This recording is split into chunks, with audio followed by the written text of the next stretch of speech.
For 3 years, she'd been Maya from the coffee shop, the woman who knew everyone's name and made the neighborhood feel like home. Her customers thought her calm confidence came from running a successful business. They didn't know it came from years of handling much more dangerous situations than difficult coffee orders. Welcome to True Human Tales. Before we begin this powerful tale of hidden service and community protection, tell me in the comments, what city are you watching from today? And if you believe stories like this deserve to be heard, hit that subscribe button. These narratives honor the warriors who continue protecting, just in different ways. Maya's coffee corner sat on the corner of Maple and 3rd Street in a neighborhood that had seen better days but was slowly climbing back. The shop occupied the ground floor of a renovated brick building with large windows that let in morning sunlight and gave Maya a clear view of the street. She'd chosen this location deliberately 3 years ago, though she'd never explained her reasoning to anyone. The interior was warm and welcoming, exposed brick walls lined with local artwork, mismatched vintage furniture that somehow worked perfectly together, and the constant aroma of freshly roasted coffee beans. Maya had created exactly what the neighborhood needed, a place where people felt safe, welcomed, and valued. At 32, Maya Santos stood behind the espresso machine with the practiced efficiency of someone who'd found her calling. Her dark hair was usually pulled back in a neat ponytail, and she moved through the shop with a graceful confidence that put customers at ease. She remembered everyone's order: Mrs. Chen's decaf with oat milk, Detective Rodriguez's triple shot Americano, little Sophia's hot chocolate with extra whipped cream. To the dozens of regulars who frequented her shop, Maya was exactly what she appeared to be: a successful small business owner who'd moved to the neighborhood from somewhere out west and had quickly become the heart of the community. She sponsored the local Little League team, donated coffee to PTA meetings, and had never missed opening the shop at 6 a.m. sharp. Maya's got that special something, her customers would say. Like, she just makes you feel safe, you know? Like, nothing bad could happen while she's around. What they didn't know was that feeling of safety wasn't accidental. It was the result of 8 years of military police training, 3 tours in Iraq and Afghanistan, and a Silver Star earned during a firefight outside Kandahar that had never made the news. But that was a lifetime ago.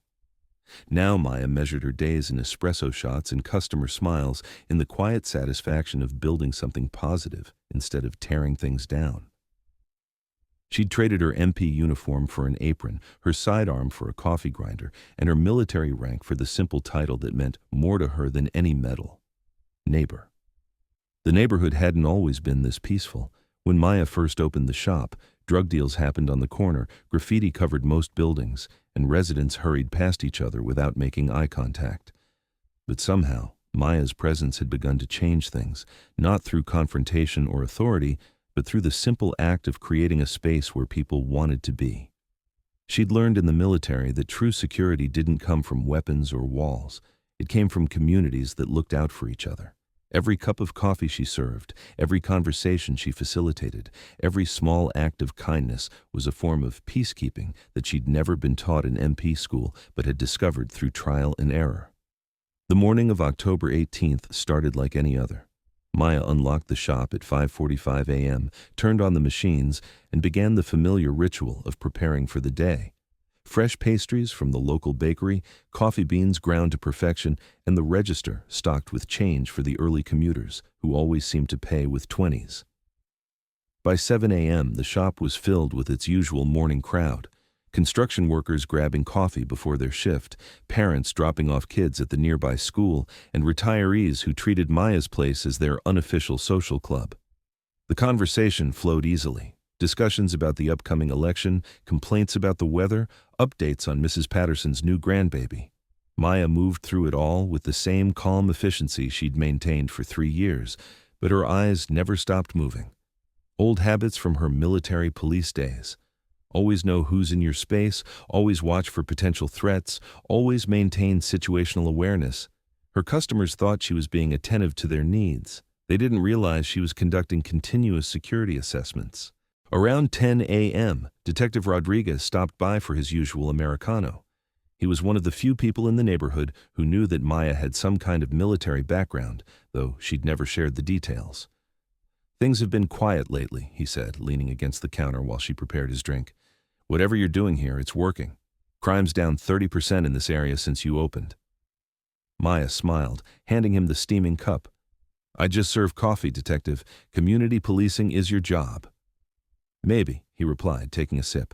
"But I've been doing this for 15 years, and I know the difference between coincidence and cause. You've got something special here." What Detective Rodriguez didn't know was that Maya had been conducting her own form of community policing since day one. She knew which kids were skipping school, which adults were struggling with addiction, and which families needed extra support. She'd quietly intervened in domestic disputes by offering free coffee and a safe space to talk. She'd provided jobs to teenagers who might otherwise have been recruited by gangs. Most importantly, she'd made it clear, without ever saying a word, that her coffee shop was neutral territory where everyone was welcome, but violence was not. The afternoon crowd was lighter but steady. Freelancers with laptops, book clubs, and high school students who came for the free Wi-Fi and stayed for Maya's homemade cookies. The atmosphere was relaxed, almost sleepy, with jazz music playing softly in the background. At 2:30 p.m., everything changed. 3 men entered the shop, and Maya's training kicked in immediately. They moved wrong, too much swagger, too much awareness of their own presence, gang colors on their clothing, bulges under their jackets that suggested weapons. Most telling of all, they weren't looking at the menu or the counter. They were scanning the room like predators evaluating territory.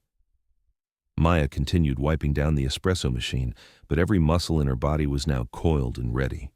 In her peripheral vision, she counted the customers. Mrs. Chen reading a book by the window, 2 college students studying at a corner table, a freelance writer with headphones on, and Tom Wilson, a retired teacher who came in every afternoon to grade papers. 7 innocent people who had no idea they were about to become leverage in someone else's power play. The lead man approached the counter with a smile that didn't reach his eyes. He was young, maybe 25, with tattoos covering his neck and the kind of aggressive posture that screamed insecurity masked as dominance. "Afternoon," he said, his voice carrying just enough threat to make the other customers look up nervously. "We need to have a conversation." Maya set down her cleaning cloth and gave him the same pleasant smile she'd given 1,000 customers. "What can I get you? The Ethiopian blend is really excellent today." "This ain't about coffee," he continued, leaning against the counter. "This is about territory, about respect, about making sure everyone in this neighborhood understands how things work." The other 2 men had positioned themselves near the door and the back exit. Classic intimidation formation: control the exits, establish dominance, make everyone feel trapped. Maya had seen the same tactics used by insurgents in Iraq, by criminal gangs in Afghanistan, and by bullies in a dozen different countries. "I'm not sure I understand," Maya said, maintaining her calm demeanor. "This is a coffee shop. Everyone's welcome here." "See, that's the problem," the man said, his voice getting louder. "You're making this place too comfortable, too safe. People are starting to think they don't need our protection anymore." Maya finally understood. This wasn't a robbery or a random act of violence. This was a territorial display. The gang was losing influence in the neighborhood, and they'd identified her coffee shop as the reason. By creating a space where people felt safe and connected, she'd inadvertently undermined their power structure. In military terms, she'd won hearts and minds. In gang terms, that made her a threat. "I don't want any trouble," Maya said quietly, her hands visible and non-threatening. "I just serve coffee." "Trouble's already here," one of the other men said from his position by the door. "Question is whether you're going to cooperate or whether we need to make an example." Mrs. Chen was clutching her book, clearly terrified. The college students had stopped studying and were staring with wide eyes. Tom Wilson was slowly reaching for his phone, probably trying to call 911 without being noticed. Maya made a decision that would define everything that came next. "Why don't we take this outside?" she said, untying her apron. "No need to involve my customers in business discussions." The lead man laughed. "Nah, we like it here, nice and public. Everyone gets to see how this works." That's when he made his biggest mistake. He pulled out a pistol and placed it on the counter, not pointing it at anyone, but making sure everyone could see it. "Here's how it's going to go," he said. "You're going to start paying protection money, 20% of your daily take, and you're going to make it clear to your customers that this neighborhood belongs to us." Maya looked at the weapon, then back at his face. Her voice, when she spoke, carried a tone that none of her customers had ever heard before. "Put the gun away." Something in her voice made the man blink. "What?" "I said put the gun away, now." The change in Maya was subtle but unmistakable. Her posture had shifted, her voice had dropped, and suddenly, the woman who'd been serving coffee and chatting about the weather looked like someone else entirely. "Lady, you don't seem to understand the situation here," the gang member said, but there was uncertainty in his voice now. "No," Maya replied, stepping out from behind the counter. "You don't understand the situation." What happened next occurred so quickly that the security cameras barely caught it. Maya moved with the fluid precision of someone who'd disarmed threats professionally for 8 years. The gang member's weapon was in her hands before he'd even processed that she'd moved, and he was face down on the floor with his arm twisted behind his back in a textbook military police restraint hold. The other 2 men started to reach for their weapons, but Maya's voice stopped them cold. "Don't." It wasn't a request. It was a command, delivered with the authority of someone who'd once been responsible for maintaining order in combat zones where hesitation meant death. "Mrs. Chen, would you please call Detective Rodriguez?" Maya said calmly, maintaining the restraint hold while watching the other 2 gang members. "Tell him we have a situation at the shop." "Who the hell are you?" the man on the floor gasped.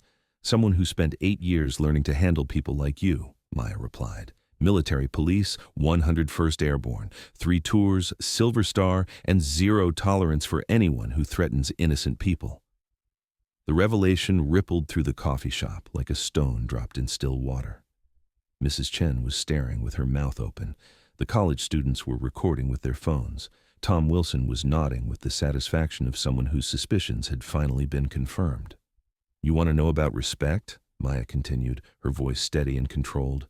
"Real respect isn't taken through fear. It's earned through service, through protecting people instead of threatening them." Detective Rodriguez arrived within minutes, followed by backup units. The 3 gang members were arrested without further incident, though the one Maya had restrained would need medical attention for his twisted shoulder. As the police finished their paperwork and the last of the crowd dispersed, Maya found herself alone in her coffee shop with Mrs. Chen, who had insisted on staying to help clean up. "Why didn't you ever tell us?" the older woman asked, carefully stacking chairs that had been knocked over during the confrontation. Maya was back behind the espresso machine, cleaning it with the same methodical attention she'd always shown. "Because I didn't want to be seen as a soldier anymore. I wanted to be seen as your neighbor." "But you are both," Mrs. Chen said gently. "And today, we needed both." The story spread through the neighborhood within hours, but not in the way Maya had feared. Instead of being treated like a dangerous outsider, she found herself embraced even more tightly by the community. People understood now why they'd always felt safe in her presence, why she'd always seemed to know exactly what to say in difficult situations. More importantly, they understood that her choice to serve coffee instead of carrying a weapon was itself a form of service, a commitment to building something positive instead of just preventing something negative. The gang members were charged with attempted armed robbery and intimidation. Their organization, already weakened by law enforcement pressure, effectively dissolved within weeks. Other gangs in the area got the message. The neighborhood under Maya's protection was off limits. Maya never spoke publicly about her military service, but she didn't hide it anymore either. When asked, she'd simply say that she'd served her country abroad and now she was serving her community at home. The coffee shop returned to its normal rhythm within days, but the customers were different now.